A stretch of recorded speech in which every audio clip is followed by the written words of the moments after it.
Bu, Azərbaycan idmanındakı son dəyişikliklər haqqında qısa bir icmaldır. Deməli, idman.biz portalı maraqlı bir təhlil edib. Deyirlər ki, Azərbaycan idmanında, bilirsiniz, elə də çox səs-küy olmadan, amma çox vacib struktur dəyişiklikləri gedir. Hətta buna səssiz inqilab da demək olar. Birincisi, əsas məsələ nədir? Artıq bir çox idman federasiyalarına təkcə məşqçilər yox, həm də idarə etməni, inkişaf strategiyasını quran təcrübəli xarici mütəxəssislər, yəni menecerlər cəlb olunur.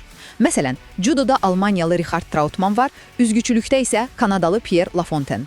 Məqsəd təkcə məşq prosesini yox, bütöv sistemi təkmilləşdirməkdir. İkincisi, əvvəlki təcrübədən fərqli olaraq, indi diqqət daha çox yerli idmançıların yetişdirilməsinə yönəlib, legionerlərə yox, yəni vətəndaşlıq almış xarici idmançılara. Bu, əslində ciddi bir dəyişiklikdir. Xarici mütəxəssislər də öz bilik və təcrübələrini məhz yerli kadrlarla bölüşürlər. Niyə? Çünki uzun müddətli perspektivdə bizə dayanıqlı nəticələr lazımdır da. Və nəhayət, üçüncüsü, bu yeni strategiya artıq öz nəticələrini verməyə başlayıb. Xüsusilə də judoda bunu görməmək mümkün deyil. Baxın, Paris 2024 Olimpiyadasında Hidayət Hedrovla Zelim Kotsoyevin qızıl medalları.